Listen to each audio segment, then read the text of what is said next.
Wind the clocks back to last April and the tumultuous fallout following Marathon's closed alpha. Now, 9 months later and less than a month from release, the game's current state and the community sentiment is largely optimistic. At surface level, Marathon now looks a completely different game, with reworked art design, animations, and atmosphere leading the post-alpha turnaround. Yet there is still understandable disquiet. The upcoming Server Slam, a free-to-participate stress test slated for February 26 to March 2nd, might just dispel the gravest concerns. But whether you're hopeful or worn out, here's 15 things to know before buying. If there was ever a game which needed a second look, it's this. It's Bungie's new extraction shooter reboot. If you've been living under a rock or saw the post-alpha furor and kept this at arm's length, listen up. Marathon is the upcoming extraction shooter reboot from Bungie, the creators of Halo and Destiny. The same studio brought the original single-player FPS trilogy to Mac players in the mid-90s, while this modern reimagining is a multiplayer PvPvE with loot and factions. So far, not a lot of similarity. However, there is connective tissue. Both exist within the same corpo sci-fi universe, sharing complex lore, mysterious abandoned colonies, questionable AI, and cybernetic implants. Still not seeing it? Think of it this way. The new Marathon is an homage to the old, remodeled with the sleekness and speed of modern competitive shooters. Your role as a runner.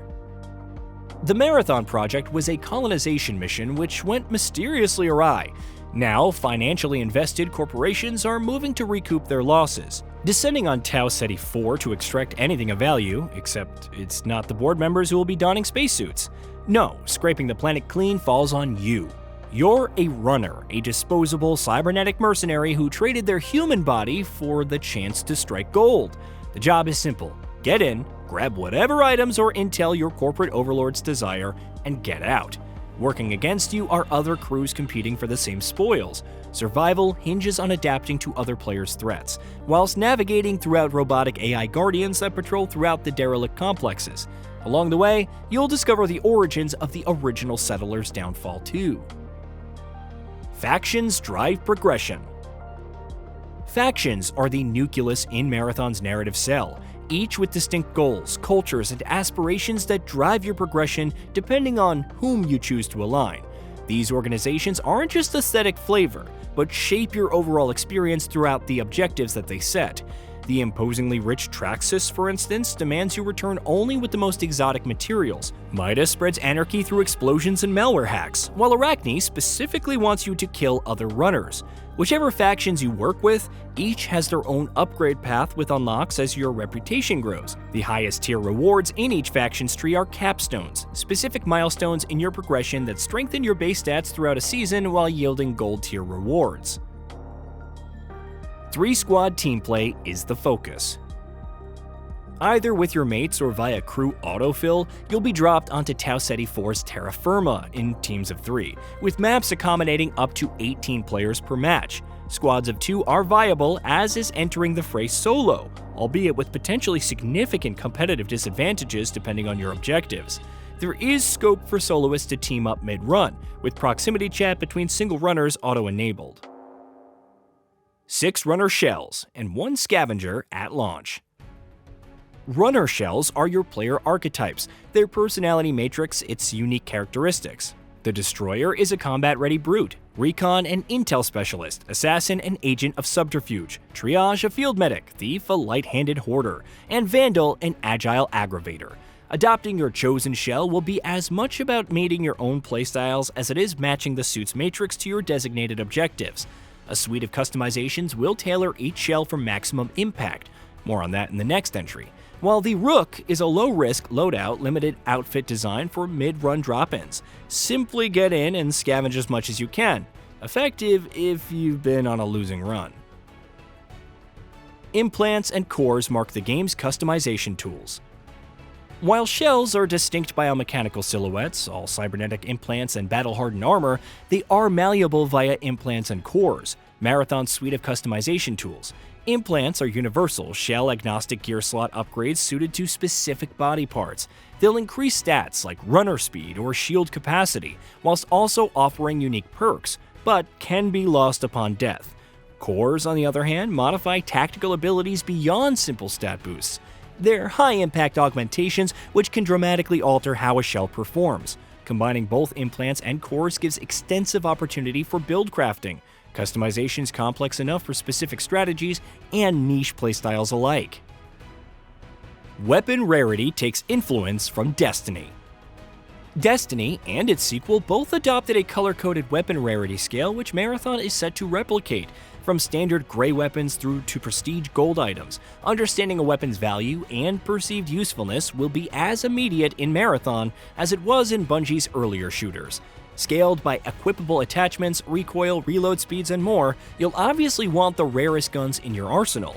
But as is the Extraction Loop's core, death has consequences. Bringing it to battle always risks losing it. Each zone demands specific approaches.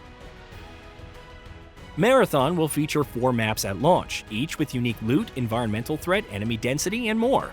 Likewise, each zone displays a distinct approach to level design. Perimeter on the outskirts of the abandoned outpost is open and wide, with clear lines of sight yet opportunities to hide. Bungie describes this map as Marathon's most approachable. Dire Marsh is a misty backwater, pockmarked by alien anomalies and research stations.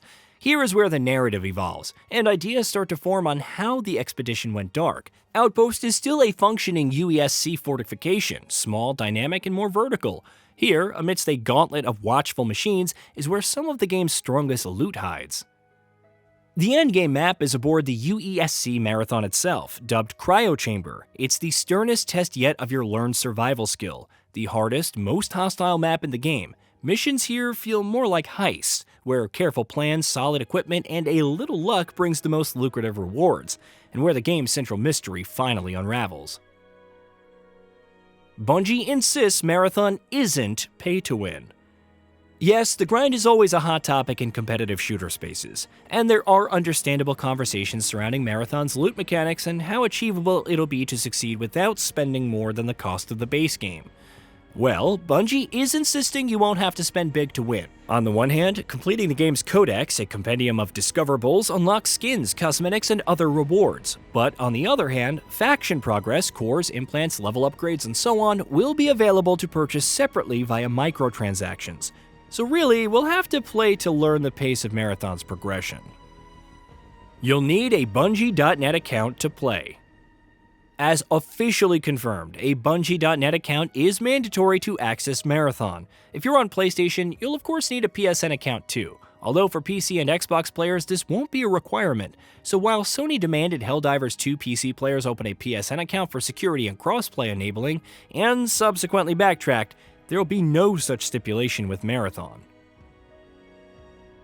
What's working post-alpha? The lukewarm response to last April's closed alpha nearly spelled disaster for Marathon, but Bungie has addressed concerns most prominently in the game's environment. Feedback centered on a world which didn't feel dangerous, and that its clean lines felt sterile. Now, Marathon's post-alpha world is worn with grit and texture, while weather showcases a dynamicism that was neglected before. The sunbeams bleach like on bold colors, while biting wind and monochromatic rain feels tangibly imposing. Tau Ceti 4 now is full of realistic contrast, and in-game's realism imparts danger. Elsewhere, Bungie's gunplay is still best in class, with reworked reloading animations, for instance, distancing Marathon from accusations it reuses Destiny's assets. A corpse decay system is more than a new immersion supporting mechanic, but gives you a direct indication as to how near your next confrontation is. Sound design is sharp and informative, with material contact emitting sounds which pinpoint lurking danger.